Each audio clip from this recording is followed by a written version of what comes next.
All right, so our last speaker for today is Lily Isaacs, and this is kind of an interesting introduction. I grabbed this from her website. I've never said this about somebody before. From her website, it said that she's a German-born Jew from New York City who currently lives in the hills of Tennessee. All right, so that's interesting. She's not just a well-known bluegrass performer, but she's also the daughter of Polish Jews who survived the concentration camps of Nazi Germany during World War II. So just an incredible story of her upbringing and life. It's a powerful, unforgettable story of God's grace and mercy in her life. She tells it in her autobiography, if you want to read more about it. You Don't Cry Out Loud. Please welcome Lily Isaacs.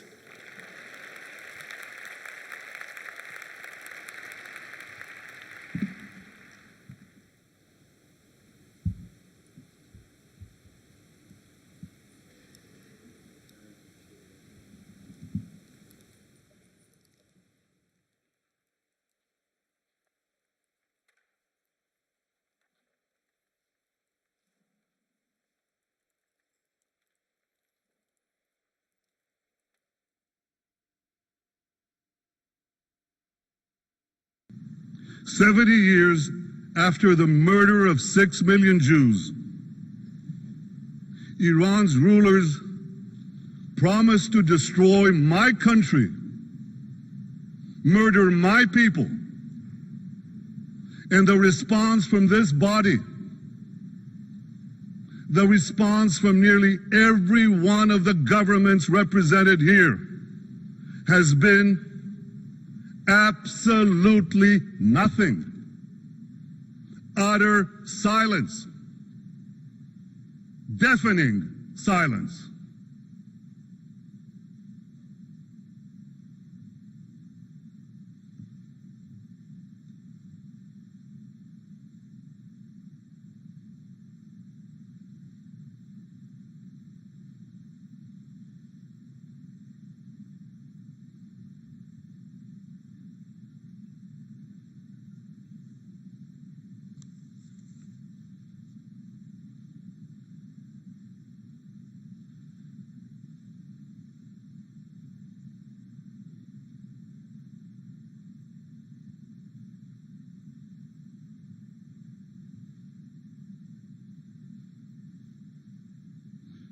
Perhaps you can now understand why Israel is not joining you in celebrating this deal.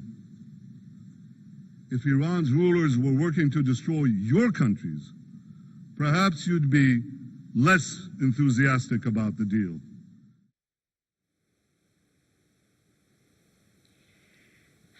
Deafening silence. I wouldn't have imagined that something so profound would make such a statement. Silence, complete deafening silence. Prime Minister Benjamin Netanyahu was, of course, speaking of the Holocaust, and a time that I'm very familiar with in my life. Today, all around the world, innocent people are dying. They're being persecuted simply because of where they were born and what their heritage is.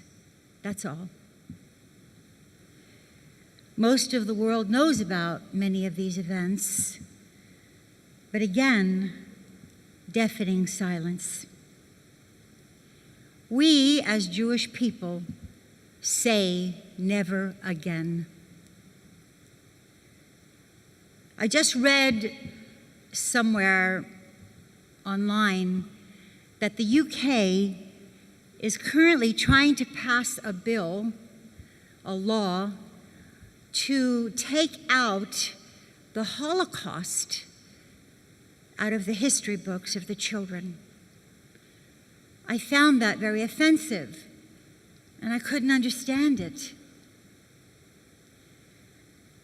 So I look over here at this beautiful crowd of young people, and you guys are amazing. You've been sitting here for 3 hours listening to some wonderful speakers and encouragement. But you know what? Your generation must also say never again. History does have a way of repeating itself. We see that all the time.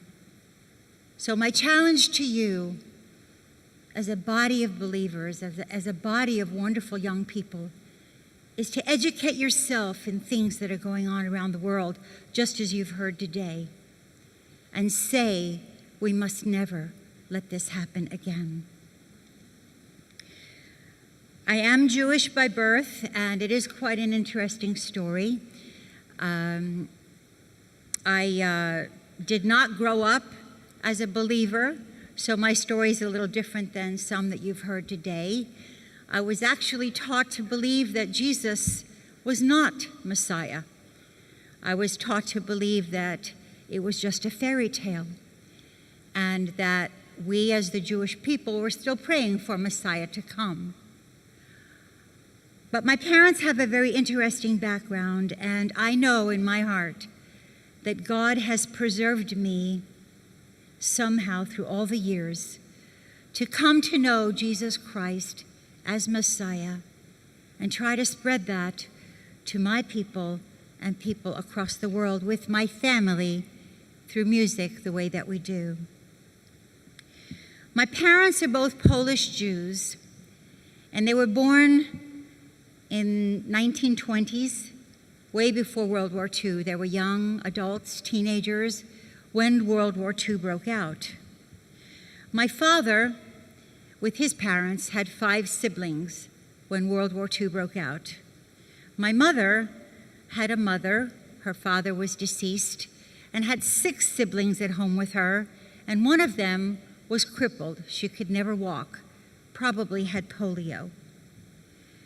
When the Nazis came into Częstochowa, Poland in 1940, the town my parents were born in and grew up in, the trucks came into the towns and loudspeakers with those megaphones.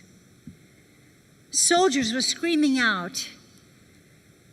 Frightening voices shouted and told all the people in that small town to get out on the streets. Get out of your homes, come out on the streets, lie down on the ground, and wait for instructions. My father has told me all of my life, they ran out of their homes, didn't know what to expect, lied down on that cold, stony ground with his family for hours, waiting for instructions. At that point, a lot of the Nazis walked around and they separated families. They separated mothers from daughters, fathers from sons. Infants were torn out of their parents' hands to be taken away and never seen again. I can't imagine what that would have felt like. It was complete chaos in Częstochowa. At that time, all the people were taken to ghettos, places that they would harbor these people together, and many of the Jews thought they were just being taken away to go to work. They didn't know about the camps. They didn't know anything at that time. The war was still early. And a lot of the people that were separated from their families went to these big housing developments where they were prisoners, but they were put to work. No one knew where their families were. My father wound up in one of the ghettos for a year or two, with only his 2 brothers in tow. Eventually, he wound up in Buchenwald concentration camp in Germany. I wanted to share a couple of stories with you out of my book. And these are stories that I've lived with all of my life, stories that my parents have shared with me. The train took my father to Buchenwald, one of the largest concentration camps in Germany. It was originally established as a refugee tent camp for Polish nationals after the Germans' invasion of 1939. The first 110 Polish prisoners had died in weeks from exposure and starvation. 2,000 more arrived in October, and an additional 10,000 arrived by the end of the year. Initially, my father received a quart of soup, and 12 ounces of bread each day. And that was meant to support him while he worked up to 15 hours each day. The rations were soon changed to a bowl of soup and a bread crust, and my father's weight plummeted. Sickness ruled the camp. Additional clothing or shoes were not provided. So as the weeks wore on and the clothes wore out, some worked with no shoes, and their clothes disintegrated into rags. Early on, his job involved carrying heavy bricks up a ladder. Balance, take a step. Step up, balance again, then another step. Do not move too fast, or you will fall. Do not move too slow, or you will be shot. Keep moving, keep balancing, just keep living. One day, as he paused just a moment, rest. The bricks were so heavy, he was so hungry, he closed his eyes for just a minute. When I was a child, I would reach up to my father's face and feel a tiny scar in his forehead, that smooth gash of silent skin. I wouldn't ask him how he got it, but I would run my small finger along it, marveled at its smoothness, the way it dipped into his skin. But all scars have a story. A passing soldier, perhaps catching my father resting for just a moment, slammed a brick into my father's head. My father collapsed on the ground. Blood ran. Life puddled among the stones. My own existence was in the balance in that moment, and the existence of my children and grandchildren. How fragile that small green shoot of life that brought me into being, how tenaciously it pushed toward the sun. When my father finally stood up, blood ran down his eyes, down his neck, onto his clothing, but he had to keep moving. He had to work. He had to live. My father spent the time in the camps with his baby brother and another brother. Only my father and his younger brother survived the camps. His middle brother was liberated the same time my father was, but because of the amount of food that they ate, my uncle decided he was going to save his crust of bread from one day to the next. So his stomach really shrank small. And when the war was over, he ate too much. He gorged himself without supervision by the doctors, and his stomach burst, so he died that way. But you see, there was no one to bury the dead either, so my father had to dig his own brother's grave and put him away.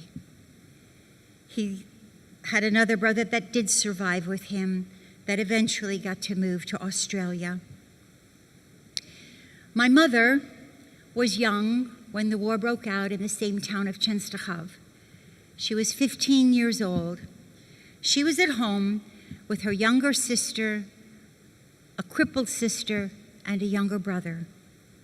When stories gathered around through Częstochowa, of course they didn't have internet and TV at the times, but the neighborhood was just buzzing with sounds of the Nazis coming into town and what they were doing.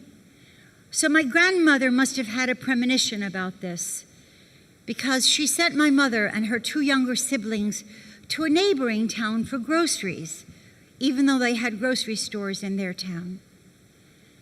My mother didn't understand why, but my mother took her two siblings with her in tow and walked the half hour to the neighboring town, picked up the groceries that her mother asked her to get, and got back an hour and a half later, only to find that most of the town was gone. Her mother was gone, her sister that was crippled with polio was gone, and they were stunned because they didn't know what to do and they didn't know where to go. She was only 15 years old. So they went back home into their home, and sure enough, the next morning, the loudspeakers started again. At that point, my mother, along with her baby sister and brother, were also captured and taken away. They wound up together in the same ghetto in Poland. My uncle, who was probably around 14, got together with some resistance young men and decided they were going to try to escape. There was a group of around 12 of them, and as they were trying to escape, they were immediately machine gunned down by the Nazis. A young man, probably some of the ages of some of you. He wanted to run away. He wanted to fight back, but he didn't make it. My mother never learned about that until later on in the camps when she was told by some other friends. She was also told in the camps about her mother and her crippled sister who never had a chance because when they came into her home, they immediately shot the elderly and the people that they had no use for, which included my aunt that was crippled. So my mother, along with her sister Zlata, her baby sister, wound up in a camp in Germany called Bergen-Belsen concentration camp.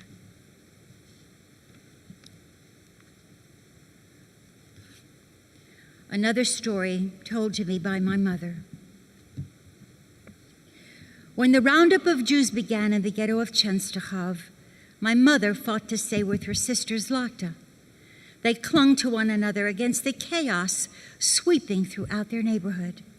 First, they went to a work camp in Poland, but soon they were herded together yet again for another purpose. This time, they were loaded onto a train's crowded cattle cars. Rolling over those endless miles of track, the train sounded ominous to the passengers. Would they be tortured, killed? Wherever they were going, they knew it wasn't good, and the train was taking them there. For hours it moved, stopping only to take on more Jews. There was no food, no water, and no toilet facilities. For over a week they rode that train, and the only relief they received came in a series of shouts. "Get out!" Soldiers shouted, banging on the train with their hands and their guns. "Get out! Get out!" As they got out of the train cars, they left many dead or nearly dead lying on the floor behind them. They had arrived. They were at the camp of Bergen-Belsen, Germany, and it was January 1943. The women were given showers and a camp outfit and then led to the barracks. The building was designed for 100 people, but each barrack would eventually house 500 to 1,000. Nourishment came at the front of a food line, a roll of bread that had to last for several days, 1 cup of black coffee, and 1 cup of watery soup, sometimes with nothing in it but grass. It seemed they were always being put in lines and separated, either to do jobs or to get food, or to simply turn around and go back to the barracks. Yet lines often led to worse things than a cup of grass-filled soup and watered-down coffee. One day, as my mother waited in line with her sister Zlata and her friend Sabrina, a soldier began separating the women. "You this way and you that way." Initially, the girls were separated. My mother directed to the left, while Sabrina and Zlata remained in line. Suddenly, as the line began to move forward, Sabrina grabbed my mother's arm. "She's coming with me," Sabrina said, and the guard ignored her, allowing my mother to change lines. The line my mother had been in at first went to the gas chamber. Everyone in that line was killed that day. The line that Sabrina pulled my mother into received their normal ration and went back to their barracks. Day after day, week after week, year after year, the difference between life and death could be something as simple as a guard separating people into lines, or a prisoner taking one step too close to a fence, or the random tug of a soldier's trigger finger, or the angelic action of a friend named Sabrina. Sabrina saved my mother's life that day. Sabrina didn't know it, but I know that God knew it.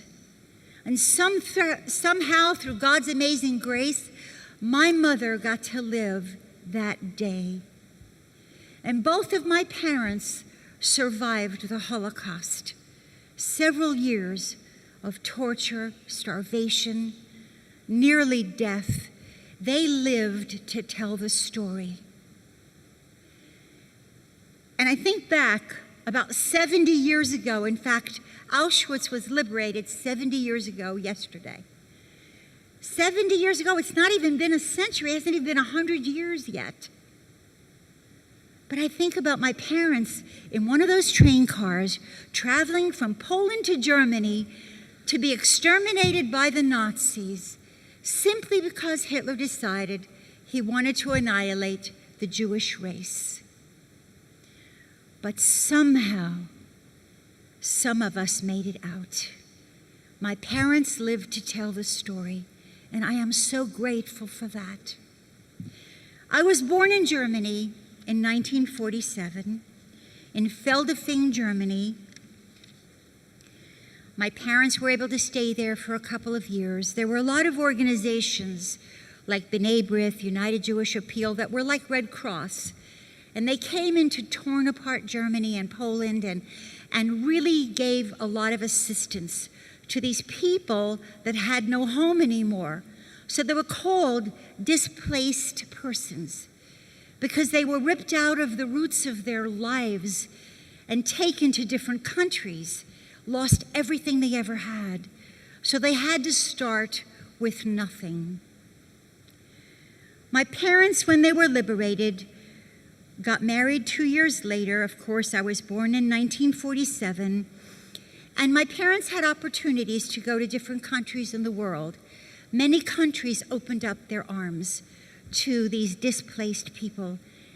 And my uncle lived here in America and sponsored my parents to come here.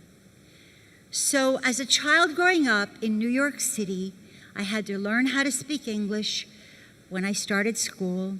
We learned a new life. My father became a bread baker. My mother was a homemaker. My brother was born here in America. And my parents told me about the ship that we brought over, that we came over on, called the SS General Hahn. They talked about when that ship came into the harbor of New York City, seeing the Statue of Liberty for the first time. Hundreds of people crammed into this bare ship, coming to freedom, liberation. But let me ask you a question. When everything in your life has been uprooted and you have nothing, you have to start with anything, what does it mean to be free? Where do you start? What do you do? But somehow my parents made it through a time in history that was very difficult. We settled in New York City, got an apartment, and I remember very clearly at the age of 9 years old when my parents and I had an opportunity to become American citizens. I studied very hard to write my name in cursive, and I was very proud that day when we went to Ellis Island and stood in line with several hundred people and took the oath to become an American citizen. And I am so proud of that today. You know, our country may not be perfect. And listening to the courage of the gentleman that spoke before us, the freedom that they've given us to be able to live in a free country because of their courageous actions makes me grateful to be an American and to honor veterans and people that have served in our country. We must never forget to do that. I did grow up, however, with a lot of adversity in my life. And I'm only going to talk about this because being a teenager and growing up in a good Christian home, it seems like you're surrounded with a lot of positivity. And you can mold your direction. And this is such an amazing school. And you guys are very fortunate to be coming here because your roots are good roots. All of my grandchildren, I have 6, and one on the way have gone to Christian schools. And I'm so grateful for that upbringing because you do have a great foundation. But every now and then, even people that grow up in Christian homes don't have the most pleasant home environment, whatever that might be. There's a lot of pain sometimes, a lot of secrets that maybe we're not allowed to talk about. I know what that feels like. I was diagnosed with scoliosis at the age of 12, so I had to wear a back brace for many years. And I was self-conscious about it. I didn't want to be different. We were immigrants. My parents didn't speak English well. And my father became an alcoholic due to the war. Due to all that he had lost during World War II, the only thing he knew how to do to cope with pain was to drink. So growing up in a home like that was very challenging for me. So I wanted to share a story about when I was a teenager, because there may be somebody in this room that's battling the same type of thing. Yet on that afternoon, in the midst of a long-sought feeling of security and belonging, one of the most terrible things that could possibly have taken place came to pass. As I sat there on the edge of the pool with my 4 friends, feeling the sun and the water and the sounds of a community, it happened. My father arrived back home from work. I saw his kind face as soon as he walked out to the gate outside the pool. He often rubbed his long arthritic legs while he walked, his green eyes wrinkled in a sweet smile, his long Jewish nose and bald head shining red in the sun. At 6 feet tall, he rose above most others in the pool area. His big hands clutched a brown paper bag full of rolls. He always brought home rolls, always asked if we wanted something to eat, as if he was back in the concentration camp, finally able to slip bits of food to the skeletal children he had, in reality, been forced to watch die of starvation. When he came through that iron gate, every bit of my happiness and newfound confidence evaporated. I knew he was drunk by the way he walked, his toes stubbing the ground, his steps short and sliding. It took my breath away, and I didn't want my friends to see him. "Lila!" he called out loud and slow, his voice full of alcohol and fatherly love. The "la" at the end of my name exaggerating his affection. Oh, I could hear a rush of blood in my ears. Panic. I wanted to run. "Lila," he called with relief, having seen me across the pool. I grabbed my little brother and my towel and, hunching over, ran toward him, hoping none of my friends had seen him. But the 4 of them just sat there on the edge of the pool staring. I grabbed my father's arm and practically drug him from that pool area. "My Lila," he said slowly, his bloodshot eyes tearing up, as if he had found me after years of searching. I just wanted to say hello. I hope he couldn't see it at the time, but I didn't want him around. He worked all night and slept during the day. His drinking was an embarrassment to me. I didn't want to be different anymore. I wanted to be just like my friends, with their normal families, their normal fathers who worked normal jobs and didn't carry bags of rolls everywhere they went. We took the elevator up to the apartment, and I felt so alone, so different. My little brother and I got him to bed. "Are you hungry?" my father asked again, trying to sit up, his voice slurred and his eyes watery. "Go to sleep, Papa," I begged him. My father lived to be 69 years old, and we had a lot of differences, and it was really hard for me to talk to my father. I had so many questions I wanted to ask him, but I just couldn't break through that barrier of communication. So I made a conscious effort in my adult life to not ever do that with my children. I didn't with my mother. Mom got to live to the age of 95. I just lost her last year. But let me just tell you, if there's someone in your life today that you have a difference with, whether it be your parents, your grandparents, aunts and uncles, teachers, whatever it might be, don't let the golden opportunity of talking to someone, discussing it. You know, it's okay to agree to disagree, but don't estrange yourself from the people that you love, because you lose them and then you live with regret the rest of your life. That's just some pearls of wisdom that I learned in my past. But after I got older, I threw myself into theater arts. I never dreamed about being a singer. That wasn't even on my plan. But I studied acting. That was my love. I wanted to be a Broadway actress, so I studied theater arts in high school and in college. I did quite well. I became a member of the Actors Guild in Manhattan. I went to Queens College and studied in theater arts. I went to the Woodstock Playhouse, and I was also at the Woodstock Folk Festival. So we won't go there. You can read about that in my book.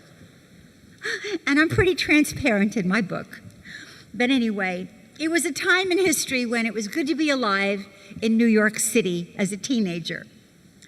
I had an opportunity to take an acting course at Carnegie Tech in Pittsburgh, Pennsylvania.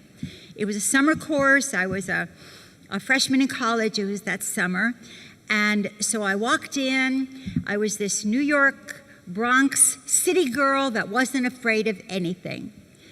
And my roommate there was a very sophisticated Manhattan girl. In those days, if you were a teenager and if you were from the Bronx, Brooklyn, or Manhattan, it seemed like there was a little barrier there, because the girls from the Bronx and Brooklyn were a little tough. The girls in Manhattan always seemed like they were, you know, I don't know, too good for us. But anyway, that was the way it was. So I walked in, and there sat that girl from Manhattan, and she was the most intelligent person I'd ever met in my life. She studied politics, she knew about world culture, and I thought, this is never going to work. I'm never going to be able to live in this dorm with this girl for 6 weeks. But just so happened that we became best of friends. She was also an aspiring actress, but she was also a singer, songwriter, and a guitar player. So at this time in history, in 1966 and 67, folk music was very, very popular. Of course, you've heard of Peter, Paul, and Mary, Simon and Garfunkel, Bob Dylan, and I got to go to the very first Beatle concert at Shea Stadium. So, a little history about my musical loves. But Maria had a folk guitar, and I quickly picked up on that. We started learning to play the guitar and just started singing together for the fun of it. I don't know how it happened, but we got to play at some parties around school and different places and wound up performing at a party in New York City for an older singing couple. Some of you people might remember the ones that are an older generation, for Steve Lawrence and Edie Gourmet. And they had a big party and needed some talent and invited these two young girls from Manhattan and the Bronx to sing. We were singing at this party our folk songs that we had written with two folk guitars. And there was a gentleman came up to us after the concert, after the party, and he said, "Ladies," he said, "I am a scout for Columbia Records, and I like your sound. Would you be interested in coming down to 57th Street and auditioning for Columbia Records to get a folk album?" And we looked at each other and we looked at him and we thought, oh man, this guy's had too much to drink, who's he talking to? So we talked a few minutes and we said, sure. So we gave him our phone number. At that time, she and I were sharing an apartment in Greenwich Village, pursuing our acting career. Well, wouldn't you know, about 2 weeks later they called and they said, "We've set up an appointment for you. Can you please come to the Columbia Studios, so-and-so date, and audition?" Well, we freaked out. We just couldn't believe that was happening. So we took our 2 folk guitars, got on the subway, and wound up at Columbia Studios on West 57th Street. We walked in, and there was a huge table of 8 or 10 officials sitting there, and as 2 nervous 19-year-old girls would be, we sang a few songs and walked out of there with a contract on Columbia Records. So we recorded a folk album called Lily and Maria. And if you Google it online, please know that is not who I am today. Our songs were, well, anyway, different than the kind of songs that I sing today. And the style was quite different too, but it's a great album, and we were really proud of it. That lasted for maybe a year, and then we got some engagements all around the city. One of those places was a place called Gertie's Folk City in Greenwich Village, New York. Now this was a hot spot, a coffee house where everybody come and hang out. Bob Dylan was there. A lot of artists of the folk era were in there. So we had a 6-week engagement singing there. Most exciting time of my life. I took a leave of absence from college. My parents and I fought about it for about 3 months, but I won, and they said, you'll never go back, which I never did. But I had to pursue my career. It was in my heart. That's what I had to do. While we were performing at that nightclub every night for 6 weeks, there was an opening act that was there too. This was a bluegrass band from Kentucky. I never heard a banjo in my life. The only place I heard it was on the Beverly Hillbillies on TV. So it was culture shock because I'd never heard of that kind of music. But we sang together for a while, and there was a banjo player in that band called Joe Isaacs. He was the handsomest cowboy I ever met. We dated, we got married in 1970. The story about him, though, is his father was a Pentecostal preacher from the mountains of Kentucky, and he is the baby child of 17 children. So they say opposites attract. This was definitely the situation in our lives. But I didn't pay attention to his Christian upbringing. He didn't pay attention to my Jewish background. We got married, and we moved to Ohio in 1970. I gave up my career. I left home. I had never heard much about Jesus. Sadly to tell you, the only time I heard the word Jesus was in a bad way, because I was forbidden to speak the name of Jesus in our home.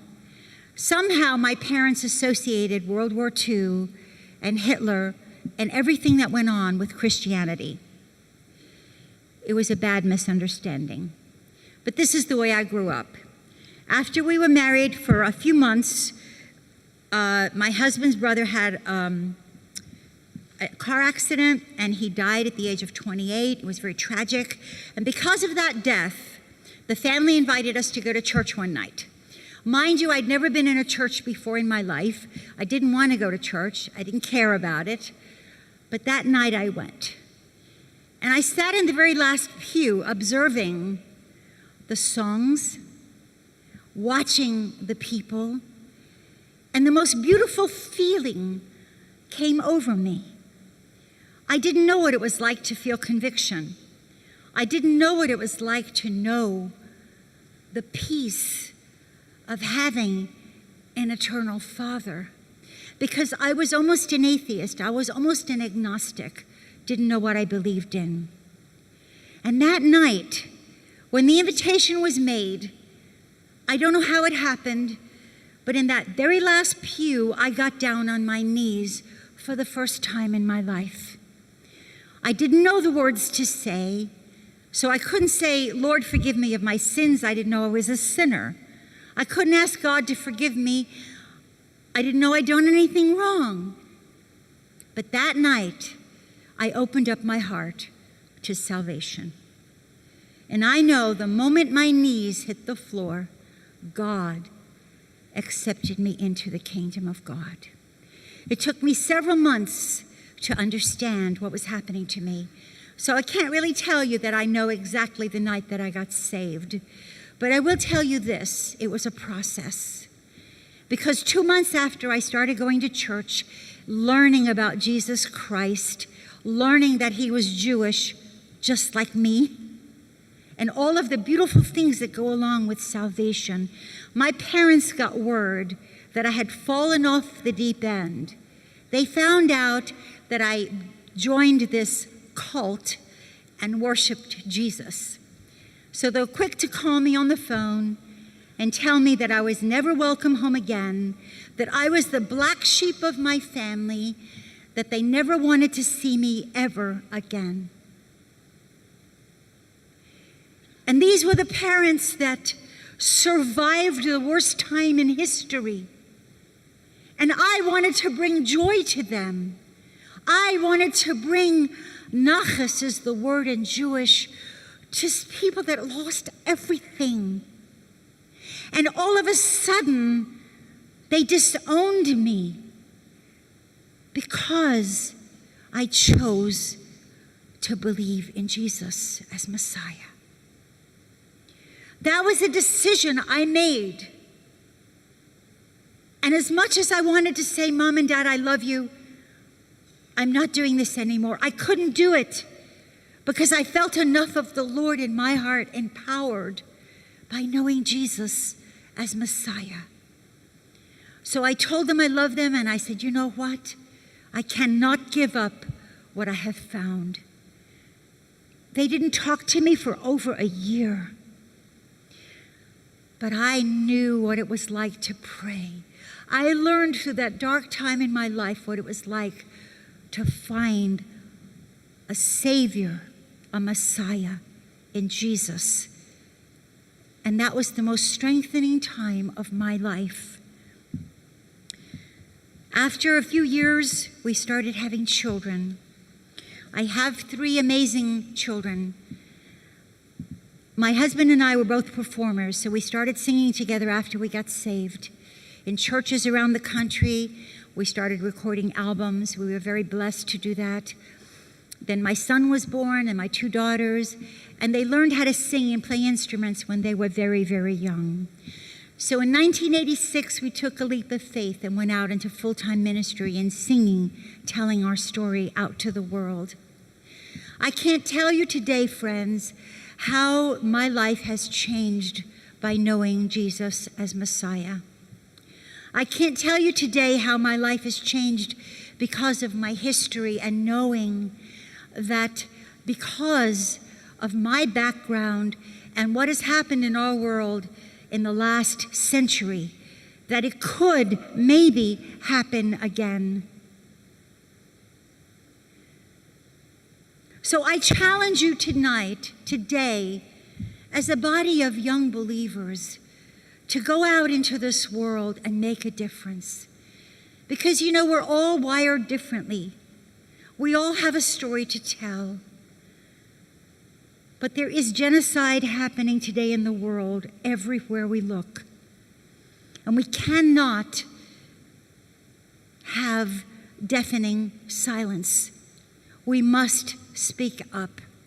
We must proclaim our salvation. We must proclaim victory over the powers of Satan that try to rule the world today. We're coming back to Prestonwood with the Gaithers in May as a family. And I would love to invite you all to come if you want to.